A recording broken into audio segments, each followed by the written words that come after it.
Africa being a patriarchal society, recognition is given to contribution done by men, with women left out despite their great contribution to the well-being of the society. The Bukusu community is not in isolation. Among this community, most of the celebrated legends are men. Some of the legends here are the military genius Mukite Wanameme, Elijah Masinde Nameme, a great seer and an orator named Manguliechi, and a political icon Wamalwa Kijana. However, there is a woman who dared to challenge men, her brother in particular. Her courageous story has been immortalized through Bukusu traditional songs and legends boldly told among the community. The woman is called Nambengele Nabuhamba. She challenged the society and went ahead to engage in cattle rustling, a daredevil stunt that measured the courage of men before they were allowed to get married. Legend has it that back at home, Nambengele had a brother. As the brothers' age mates were wrestling for cattle to get dowry for their wives-to-be, he idled around, obviously making his family a laughingstock. Nambengele was not ready for ridicule. She would request her father to allow her acquire cattle for her brother. Did she really engage in cattle rustling? Simiyu Mahanu is one of the Bukusu musicians who have immortalized the legend through songs.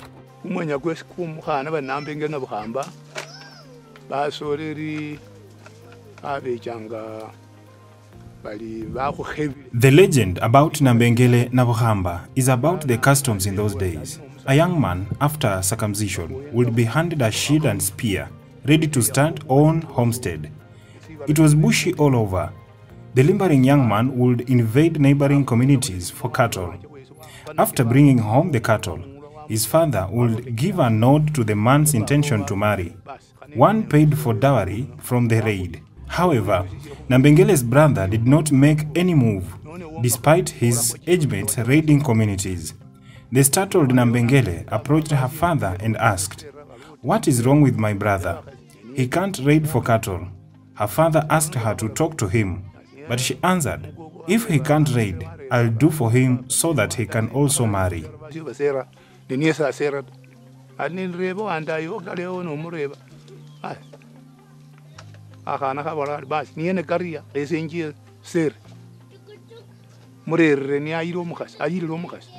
It is widely believed that Nambengele raided the Teso community for cattle. However, the raid was not a physical one. It was the strength of a woman viewed from a bedroom perspective.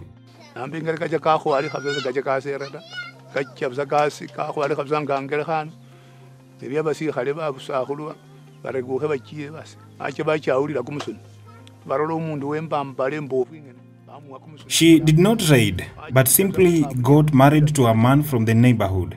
Old men followed her to acquire a huge herd of cattle for bride price. As usual, they would look for a man with physical prowess, hand him a piece of stick. He would throw it with all his might inside a grazing herd. The cattle that fell on his side were, ultimately, the bride prize. Nambengele's dowry was 18 cattle in number. Her delighted mother ululated to welcome home the cattle. She praised Nambengele and derided her son.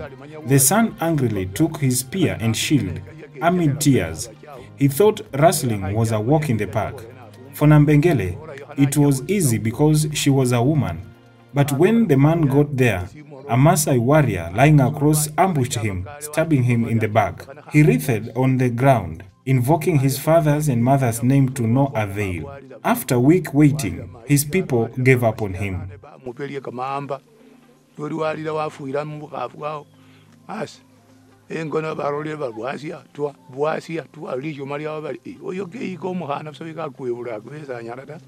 Nambengele's brother, out of anger and shame, he armed himself with a shield and spear and followed in the footsteps of his sister. This, however, was a move in futility. Instead of acquiring cattle, he brought death upon himself and sorrow for his family. The sorrow was, however, short-lived. In line with the Bukusu traditions, a ritual was to be performed for a person who had died in a foreign land, and this was marked with celebrations. bakoya kamalo kelufu endalo kayila chuli ekhola khataro ka asba bakarenga muchuma no maina oli bakarenga kape ne balanga omuko. The family made brew to appease the spirit. On the third day, Bachuma and Bamia indulged in drinking. They invited a harp player. Nambengele's mother asked the harp or litungu player to praise her daughter, who raided in broad daylight. Unlike my useless Mangu's son, the tune praised her, saying slipperiness is like a huge tree. When he went out, he never imagined he would fall. Slipperiness fears not even a king. If he is not cautious enough, he can fall, and before he knows it, he is muddy all over. The slipperiness is the slip of the tongue. When you are addressing people, then you hear them jeering at you. It means you've slipped. You are out of order. It doesn't really mean mad. It was a metaphor.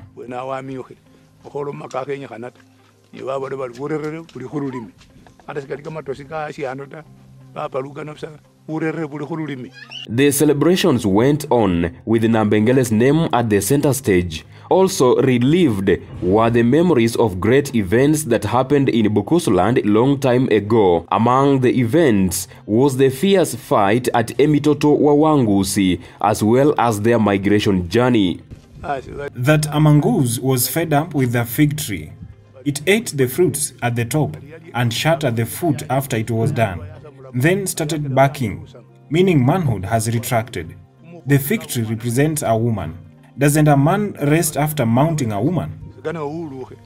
During Nambengele's time, the Bukusu were in constant fight with the Teso, their fiercest aggressors at the time. After the great feat she had achieved earlier, Nambengele engineered yet another plan of how she would pacify the two communities. A legend she is.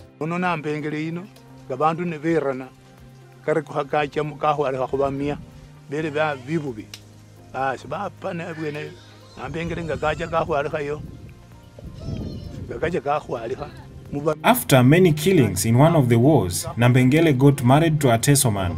The Teso were fierce. The Teso became in laws with the Bukusu, cementing a relationship. Since then, people started saying a Teso loves his in-law. A lady had pacified two warring communities. Women unite communities even today. The Gikuyu, the white man, all of them. Initially, people would recklessly raid each other for cattle, with casualties. But after women started getting married across communities, the customs came to an end. A woman became a bridge, just like the biblical Moses. Moses used to pacify Israelites. Here we had Nambengele.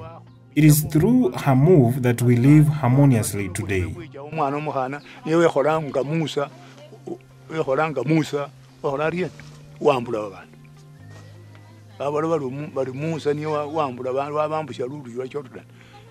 Thanks for watching Culture Hub TV. More episodes coming up. Don't forget to subscribe, like, and share the video with your friends.